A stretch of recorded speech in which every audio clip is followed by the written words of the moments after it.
Kicked out as a teen for false rumors spread by my brother, years later parents see my success, and demand money after they abandon me. I am a 28-year-old female with a twin brother. Growing up, my twin brother and I experienced very different treatment from our parents. My parents genuinely seemed convinced for some reason that my brother was destined for greatness, while I was the so-called black sheep, just because I was more interested in playing sports or making new friends than studying. They constantly compared us, which was demoralizing and bruised my self-esteem from a young age. As a child, I had to watch my brother have extravagant parties on our birthday with his friends while I was treated like an afterthought. He often had sleepovers with his friends, while I was never even allowed to bring my friends back to our place. To be honest, I loathed every minute of my childhood. The only person in the family who seemed to care about me was my grandmother. When she visited us, she always brought me my favorite chocolates and occasionally slipped a few dollars to me so that I could treat myself later. As the years passed, this blatant favoritism for my twin brother gradually transformed into emotional abuse directed at me. My parents would openly mock my grades and belittle my hobbies. It felt as though no matter how much I tried, I could never meet their expectations of being the perfect child. Although I was good at sports, they barred me from participating in extracurricular activities as they wanted me to concentrate only on studies just like my brother. It was frustrating, and I felt helpless as a child. Later in my sophomore year, I got grounded yet again, and this time, the crime? Having Snapchat on my phone.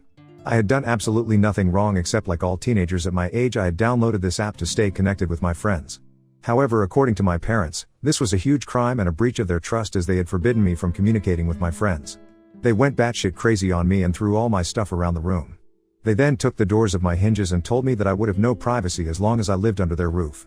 Watching my parents abuse me this way, my twin brother instead of supporting me made my life worse.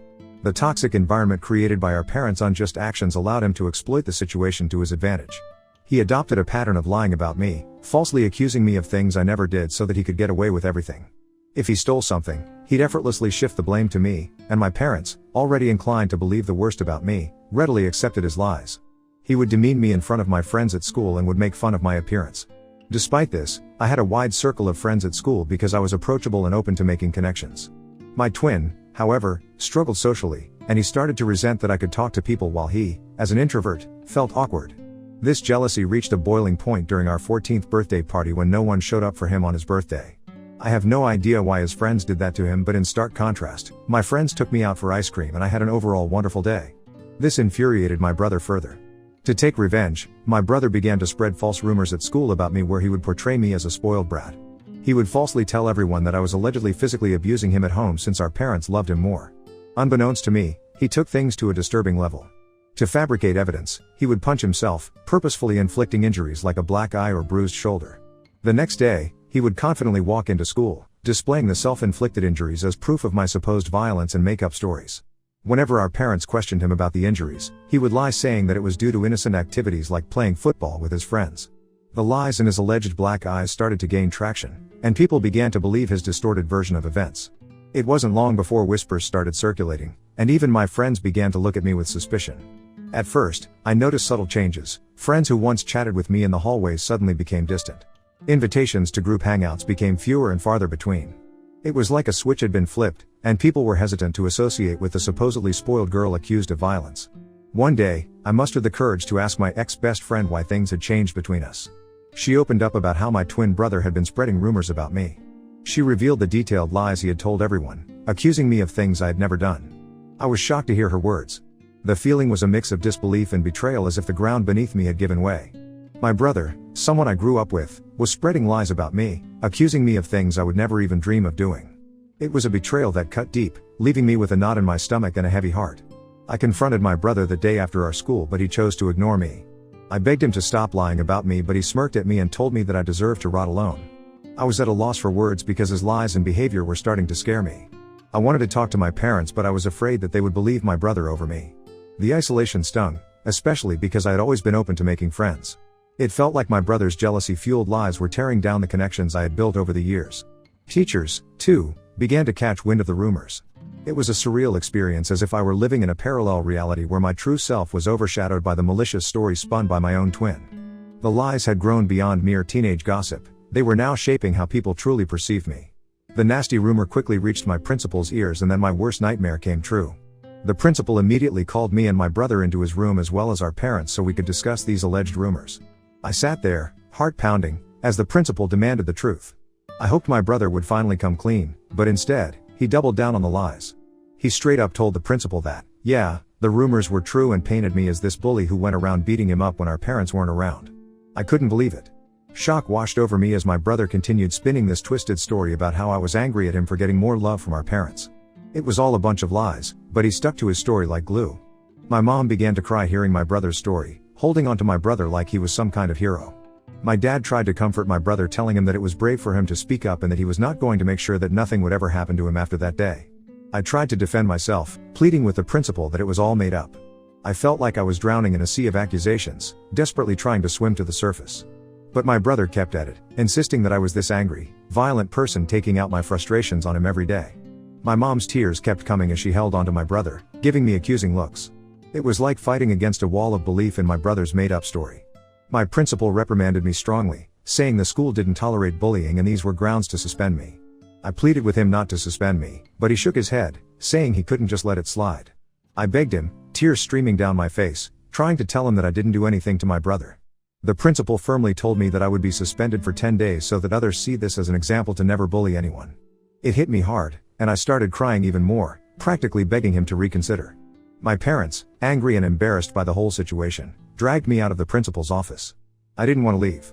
I wanted to plead my case, and make them understand, but they were having none of it. We left the school, my heart heavy with frustration and humiliation. When we got home, things took a drastic turn. My dad started packing up my stuff out of the blue. I was shocked, confused, and had no idea what was happening. My mom asked him what he was doing, but he just shouted that he couldn't let me live in the same house as my brother anymore. I was crying, practically on my knees, and pleaded with my brother to tell them the truth, but he stayed cold, unmoved by my emotions. My dad continued packing my things and then threw the suitcase into our foyer. I clung to my dad's legs, still begging him not to throw me out. It was like a nightmare unfolding. He told me that a bully like me didn't deserve to live in his house and that he would ask his mother, my grandmother, to come and pick me up if she wanted to do that. It felt like the world had crumbled beneath me. I stood there in shock, surrounded by my belongings scattered in the foyer, kicked out of my own home. Eventually, my grandmother did show up. She gathered all my things and helped me place them in the car.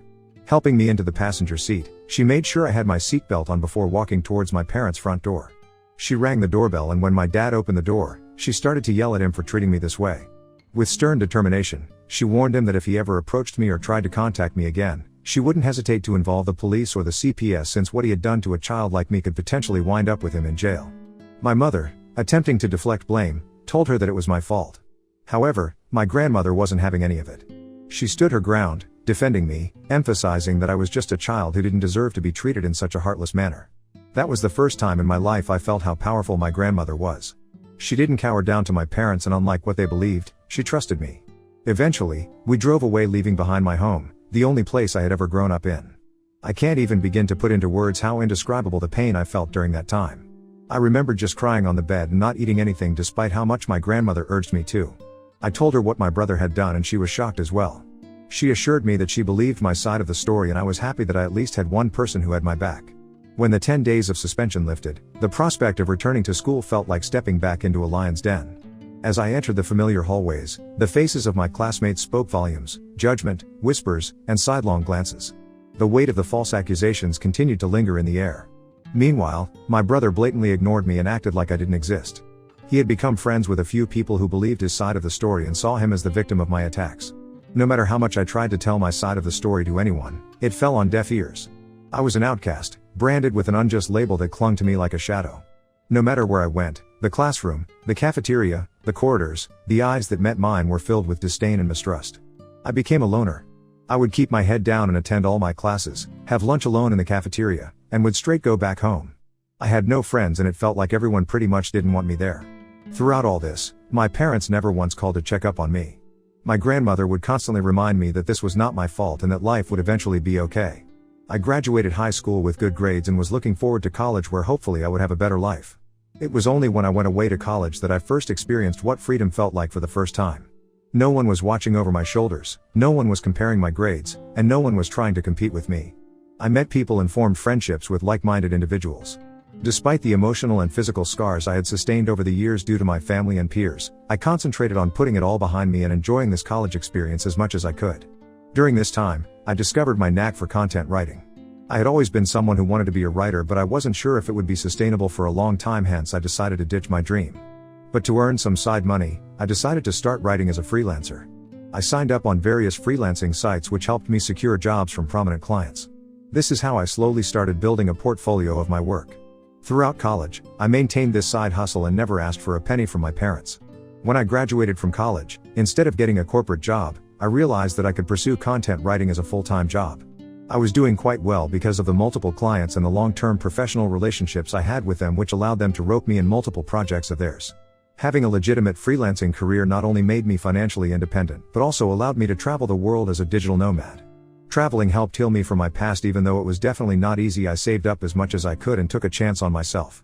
Over the years, I have seen so much of the world, and yet I have so much of it left to see. The only person who I considered my family throughout all this was my grandmother, and I absolutely adored her. She was very sad when I moved out, but she understood that I needed to be independent on my own. Despite my hectic schedule, I would make it a point to be there for her whenever I could. I would visit her on the weekends, often sharing meals together or simply sitting on the porch, engrossed in conversations that ranged from childhood tales to more recent happenings. On weekends, I would dedicate entire afternoons to helping her with household chores or accompanying her to the local park for a leisurely walk. Recently, I got done with one of the most important projects of my career. I can't mention the brand, but I was extremely lucky to write blogs and product descriptions for them. After the project was done, I requested the team I worked with to leave me positive reviews on my websites, which they were more than happy to do so. I then took screenshots of some of their reviews to post on my Instagram, as I knew working with this brand was a huge deal. As expected, a lot of other content writers reached out to congratulate me on my professional success and even reposted my story to help spread the word. This is how I started getting messages from strangers who also needed help with their website. My relatives noticed this as well, and some of them reached out to congratulate me. Eventually, I was contacted by my college's principal. He had reached out to me after seeing that I was doing so well and wanted me to come to college for a seminar to talk to students about building a career as a content writer. I was quite nervous as I don't do well when it comes to public speaking, but I decided to take a chance and agreed. When I found myself standing before eager faces, sharing my experiences and insights, I felt like my life had come full circle. I spoke in my speech about the struggles I faced and how I worked hard to sustain myself despite all the hard days. It was honestly a very fulfilling experience to empower others and contribute to the growth of the writers community. Some of my clips started going viral on Facebook groups as people reasoned with it. It felt good to be finally recognized for my hard work. Last week, I was invited to speak at a local news channel. It was a show about the benefits of content writing, and they invited me to share my journey and insights with their viewers. I was a bit nervous but also excited for the opportunity. During the show, I talked about my experiences, the importance of client reviews, and how a simple appreciation post could open doors to incredible opportunities. The opportunity to reach a broader audience and inspire more individuals in the field was both humbling and exhilarating. When it finally aired, I shared some of these clips on my Instagram also, as I was proud about being invited to a TV show. This is how my relatives and cousins started finding out how well I was doing in my career. You see, because my parents never talked about me to anyone, they had no idea that I was working with popular brands and getting invited to TV shows. This is how word quickly spread within my family. I guess this TV interview must have finally reached my parents' ears also, because just a few days later, I was working on another project and had my phone on silent. When I was done with my work, I checked my phone, and to my surprise, there were 6 missed calls from my mom. I was honestly shocked to see her name on my phone, as it had been a long time since she had called me. After all those years of silence, I couldn't fathom why she was calling me. I hesitatingly called her back and she picked up immediately. I asked her if everything was okay, and my mom started to congratulate me. My dad, probably sitting right there with mom, jumped into the conversation also. He started to inquire about my life and well-being, and I answered their questions without much thought. It didn't strike me as unusual until they began to ask how much I was earning these days. I told them that it was none of their business, and my dad replied that we were family, so I shouldn't feel shy telling them my income. I told him that I was doing well financially. Hearing this, my mom then began to say how hard their life was these days. My brows furrowed in suspicion. Basically, here is how our conversation pretty much went. Mom, we are retired now and we have been wanting to renovate the house for a while now. It's not in the best shape, but we have no savings left. Me, okay mom, your success has given us hope. After watching your TV interview today, we thought maybe you could help us out by paying for the renovations. Dad, after all, we are a family. You shouldn't hesitate to share some of your earnings with us. We can really use your help. Me, are you joking with me? Why are you asking me for money when you haven't even talked to me for years? I don't know what made you decide to reach out to me, and while I appreciate the congratulations, I am not going to help you out in any way. Hearing this, my mom started saying how I was being a bitch and that I needed to support them as a family. My dad also added that as my parents, they deserve to be looked out after and that this was the least that we could do. I was so pissed at this that I wanted to give them a piece of my mind. I suddenly got an idea that instead of just arguing with them, I should teach them a lesson forever, thinking that they could mooch off me after mistreating me all those years ago. I told my parents that I was willing to help them if and only if they agreed to my demands. My dad curiously asked me what it was. Without hesitation, I laid out my demand. If they wanted my help, they had to publicly admit, in front of our family and friends, that my brother was the mastermind behind the hurtful rumors that had tarnished my reputation.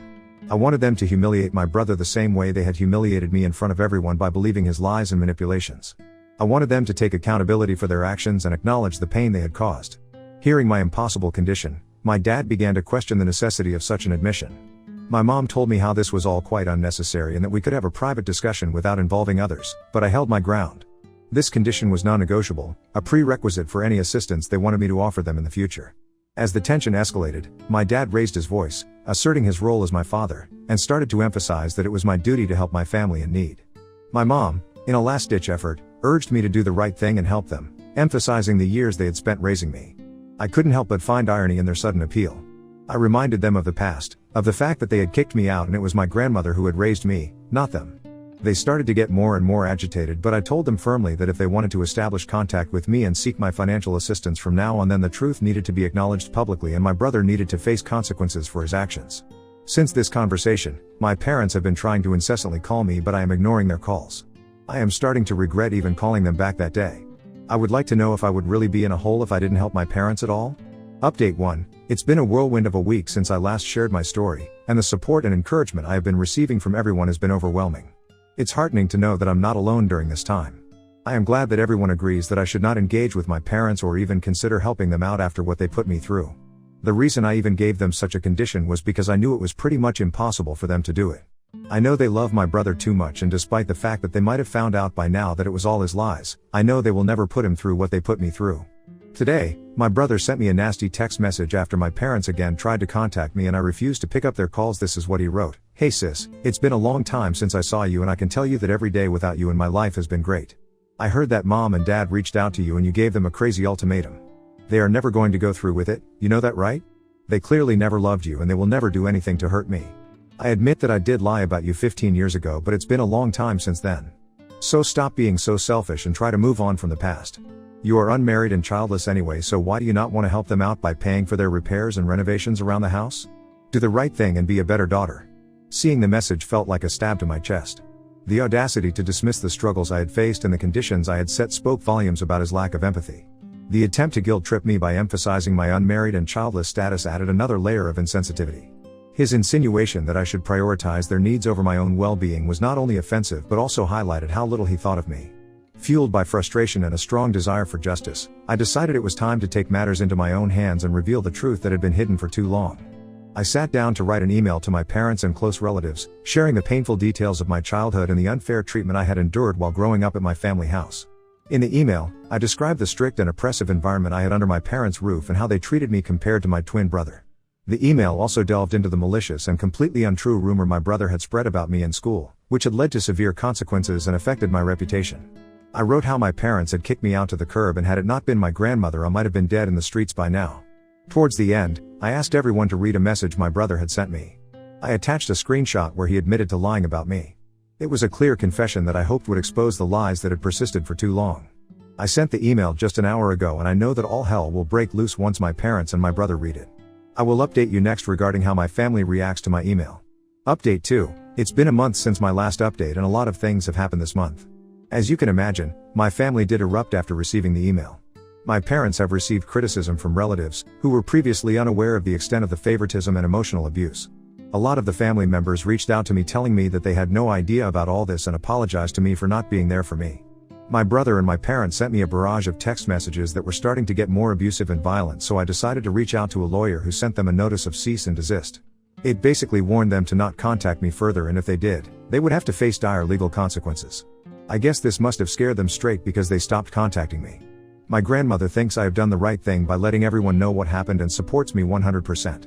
She is the only person who matters to me, so I am glad she has my back. Update 3. It's been 2 months since my last update. I am happy to report that everything in my life is going well for now. Professionally, my content writing business has been flourishing. The invitations to speak at seminars and podcasts continue to roll in, solidifying my position as a respected figure in my line of work. I am as close to my grandmother as ever.